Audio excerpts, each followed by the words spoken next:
சுவாமியே ஐயப்போ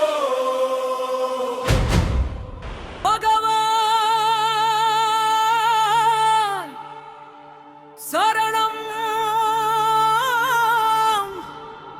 பகவதி சரணம்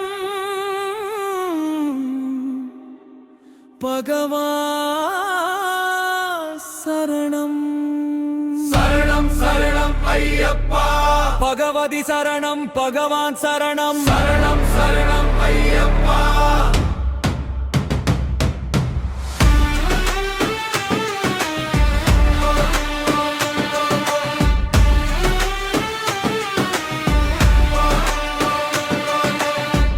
அகமும் குளிரவே அழைத்திடுவோமே சரணம் சரணம் ஐயப்பா பகலும் இரவும் உன்னாமமே சரணம் சரணம் ஐயப்பா கரிமலை வா இல்லை ஆரம்பத்தில் நான் என்ன செய்வேன்னு சொன்னால் இந்த 108 சரணம் சொல்கிறப்ப குழந்தைகள் எல்லாத்தையும் சின்ன குழந்தைகள் ஒரு வயசுலேருந்து நடக்கிற குழந்தையிலேருந்து குழந்தைகள் வந்து நம்ம அந்த சரணம் சொல்கிறப்ப அதுங்களை விட்டுட்டோமா அதுங்களை பூந்து அந்த தாம்பாளம் தாம்பாளத்தை வச்சுருக்க பிடிச்சி இழுக்குது கொட்டுது.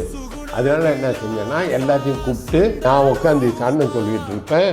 எல்லாம் என்னை சுற்றி உட்காந்து இங்கே போகிற பூ அப்புறம் அந்த பூ கொண்டு போய் நம்ம படியில் போட்டுருவேன். அங்கே சாமிங்க போட்டோம். அந்த உபயோகர சாமிங்க இருக்காங்க, குருசாமிங்க இருக்காங்க, அவங்க படியை பார்த்து நான் இப்படி உட்காந்து இப்படி ஆரம்பித்தேன். அது எப்போ நிப்பாட்டினேன்? கோவிட்டில் நிப்பாட்டினேன். கோவிட் வந்ததுனால குழந்தைங்கள்லாம் அந்த டைமில் முடியாதுன்னொன்னே அப்போ அவங்களுக்கு இவ்வளோ நாள் எல்லாம் கூப்பிட்டு வந்தாலும் இப்போ அவங்கள என்ன செய்யலான்னு நம்ம சொல்லியிருப்ப அவங்களுக்கு ஒரு விழிப்புணர்ச்சி. அப்போ நம்ம இல்லாத காலகட்டத்தில் வந்து குழந்தைகள் பூ இப்படி தான் போடணும் அவங்க ஒரு வயசுக்கு வர்றப்ப அவங்களுக்கு தெரியுமே.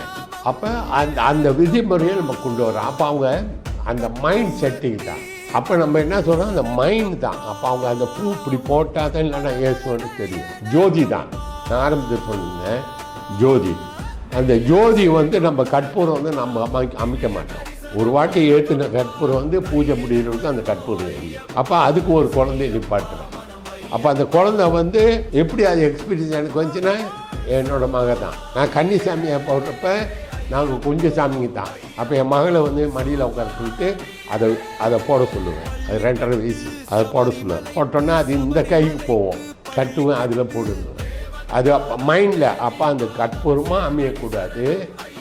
அமைஞ்சா நான் அது ஏற்றுவேன். இப்படி ஆரம்பித்தது தான் இன்றைக்கி அவங்க மைண்ட் செட். என் மக வந்து கிண்டர் கார்டனில் இருந்து டாக்டர் படித்த வரைக்கும் ரிப்பீட் எடுத்ததில்லை. அவங்க டாக்டருக்கு வர்ற வரைக்கும் ஃபார்ம் 6 படித்தாங்க. இந்த ரிப்பீட் கிடையாது. இந்த பரீட்சை எழுதுனா செகண்ட் டைம் எழுதணும்.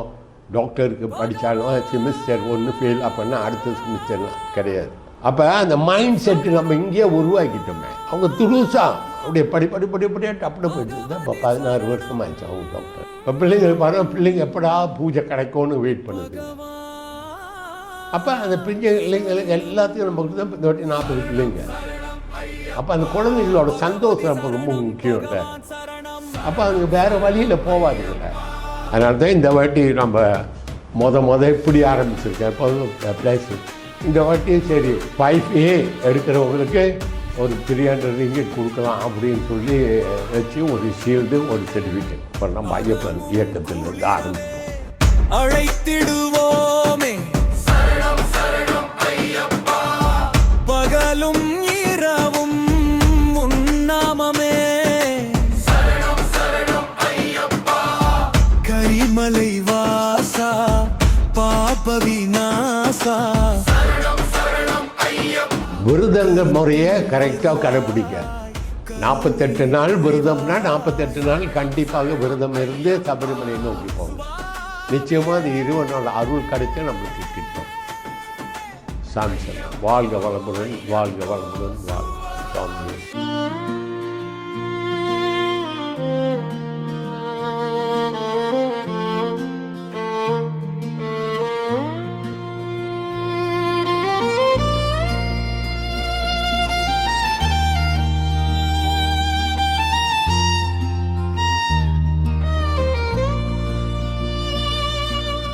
சபரிமலை வாசனே சாமி ஐயப்பா சரண கோஷம் கேட்குதையா சாமி ஐயப்பா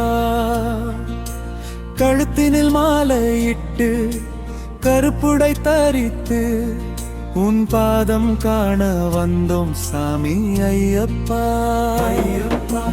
இருமுடி தாங்கியே காடுமலை ஏறி எருமேலி பேட்டை துள்ளி வந்தோம் ஐயப்பா